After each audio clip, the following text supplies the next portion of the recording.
गहलोत सरकार ने पहले से चल रही लॉकडाउन जैसी पाबंदियों को 17 मई तक बढ़ा दिया है। गृह विभाग ने नई गाइडलाइंस जारी की और इस बार सख्ती बढ़ा दी गई है। इस बार इसे रेड अलर्ट जन अनुशासन पखवाड़े का नाम दिया गया है। शादियों में 50 की जगह अब केवल 31 लोगों को ही अनुमति दी जाएगी। बैंड वादकों को इस संख्या से अलग रखा गया है। शादी के लिए एसडीएम को सूचित करना होगा। इसके साथ ही आने वाले मेहमानों की लिस्ट पहले देनी होगी। इस लिस्ट में शामिल लोगों के अलावा और कोई भी शादी में नहीं आ सकेगा। शनिवार व रविवार को वीकेंड कर्फ्यू जारी रहेगा। वीकेंड कर्फ्यू के दौरान दोपहर 12 से शाम 5 बजे के बीच बेवजह बाहर घूमने वालों को आरटीपीसीआर रिपोर्ट नेगेटिव नहीं आने तक क्वारंटीन किया जाएगा। वीकेंड पर दूध, मेडिकल और फल सब्जी को छोड़कर सब कुछ बंद रहेगा। नई गाइडलाइंस में पुरानी बंदिशों को ही आगे 17 मई तक जारी रखने का फैसला किया है। 17 मई तक आवश्यक सेवाओं को छोड़कर सभी सरकारी दफ्तर, बाजार, व्यावसायिक प्रतिष्ठान बंद रहेंगे। सरकार को रेवेन्यू देने वाले विभाग खुले रहेंगे। शराब की दुकानें पहले की तरह सोमवार से शुक्रवार को सुबह 6 से 11 बजे तक खुली रहेंगी। फैक्ट्रीज में उत्पादन जारी रहेगा। खाद्य पदार्थों से जुड़ी दुकानें, किराना और आटा चक्की सोमवार से शुक्रवार पहले की तरह सुबह 6 से 11 बजे तक खोलने की अनुमति है। फल सब्जी के ठेलों को सुबह 6 से शाम 5 बजे तक अनुमति दी गई है और मंडियां, फल सब्जी की दुकानें सुबह 6 से 11 बजे तक सातों दिन खुली रहेंगी। डेयरी और दूध की दुकानें सुबह 6 से 11 और शाम को 5 से 7 बजे तक खोलने की अनुमति होगी।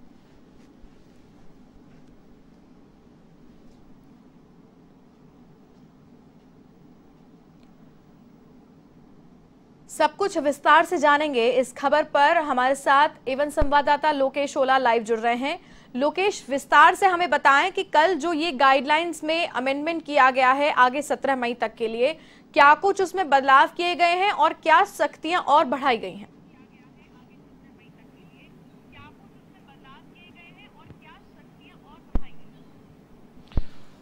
देखिए भारती, जिस तरह से सबको पता है कि राजस्थान में कोरोना संक्रमण की जो रफ्तार है वो लगातार बढ़ती जा रही है। तकरीबन 17,000 के करीब जो केस है वो प्रतिदिन आ रहे हैं और एक्टिव केसेस की संख्या भी लगातार बढ़ती जा रही है। और जो पूरे राजस्थान में 1,76,000 से अधिक जो मरीज अभी मौजूदा समय में है और वो होम क्वारंटीन के जरिए और प्रदेश के विभिन्न अस्पतालों में इलाज ले रहे हैं। जिस तरह से और जिस तेजी से राजस्थान में जो संक्रमण बढ़ता जा रहा है उसको देखते हुए सरकार की ओर से जो पाबंदियां हैं वो एक बार फिर से बढ़ाई गई है, जिसमें बात करें तो रेड अलर्ट जन अनुशासन पखवाड़ा जो नाम दिया गया था पहले उसी को एक बार फिर से आगे बढ़ाया गया है। 17 मई तक जो सभी तमाम तरह की जो पाबंदियां हैं उनको बढ़ाने का काम किया गया है। देखिए भारती, यहाँ पर एक महत्वपूर्ण बात है कि जिस तरह से जो पहले जो जन अनुशासन पखवाड़ा लगाया गया था उसमें कुछ जो ढील दी गई थी उनमें कुछ सख्तियां एक बार फिर से बढ़ाई गई है, जिसमें खास बात यह है कि जो शादी समारोह में 50 लोगों की जहाँ अनुमति थी वहाँ अब 31 लोगों को ही शादी समारोह में शामिल होने की अनुमति दी गई है।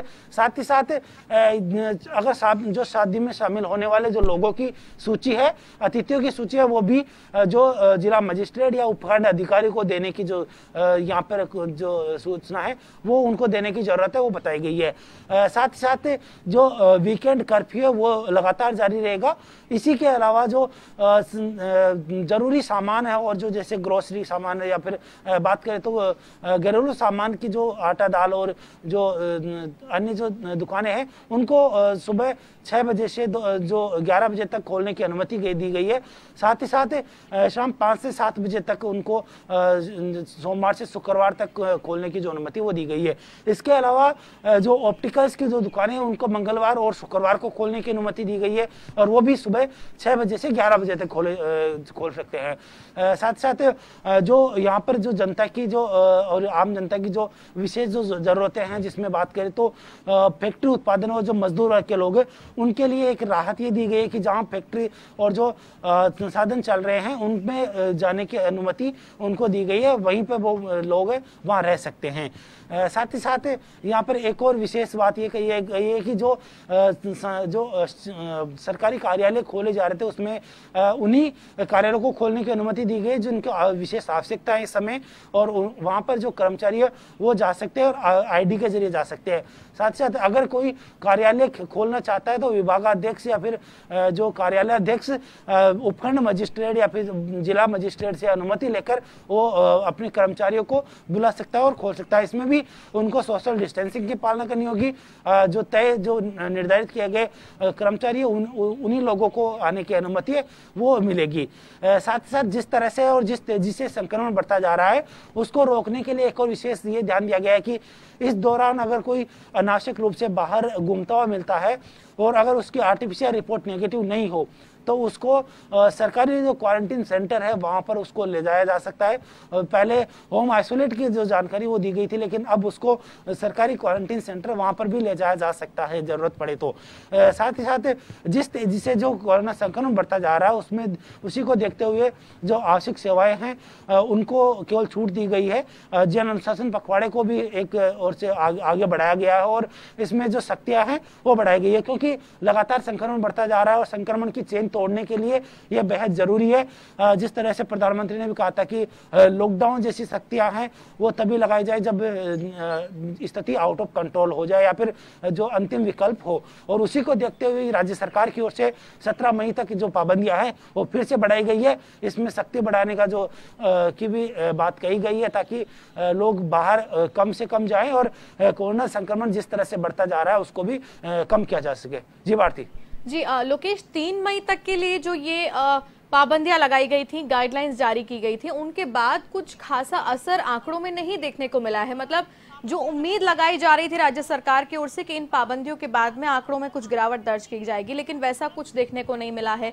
तो इन सख्तियों के बाद कितनी उम्मीदें बन जाती हैं लोकेश की आंकड़ों में कितनी कमी दर्ज की जाए?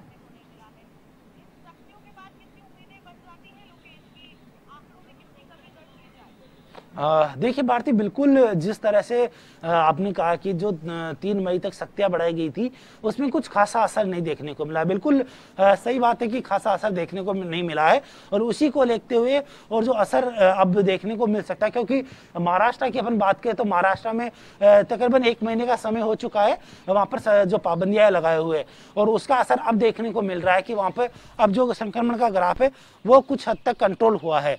और उसी को देखते हुए एक बार फिर से जो सख्तियां राजस्थान में भी 17 मई तक इनको बढ़ाया गया है कि आगे जो स्थिति कंट्रोल में आए और जो संक्रमण का जो ग्राफ बढ़ता जा रहा है उसमें जो कमी है वो देखी जाए। लेकिन भारतीय यहाँ पर एक महत्वपूर्ण बात यह है कि जिस तेजी से शुरुआती समय में राजस्थान में कोरोना के जो केस बढ़ने लगे थे, तकरीबन 2000 से सीधे 5000, 5000 से 7000, 9000, 10000 ऐसे प्रतिदिन केस बढ़ते जा रहे थे, उसमें कुछ ब्रेक है वो यहाँ पर देखने को मिल रहा है कि 16,000 2 दिन तक 16,000 आ रहे हैं, 3 दिन तक 15,000 आ रहे हैं, फिर थोड़ा सा आंकड़ा बढ़ रहा है और उसके चलते जो एक्टिव केसेज की संख्या है वो भी लगातार थोड़ी कम होती है, उसके ग्राफ में कमी आ रही है। लेकिन जिस तरह से जो कोरोना की पॉजिटिव केस है उनमें तो बढ़ रहे हैं, लेकिन ठीक होने वालों की दर है वो भी एक बार अब कुछ राहत जैसी नजर आ रही है, क्योंकि जहां पहले कोरोना के जो 17,000 के करीब केस आए, लेकिन राहत की बात यह है कि 10,000 के करीब मरीज ठीक भी हुए हैं।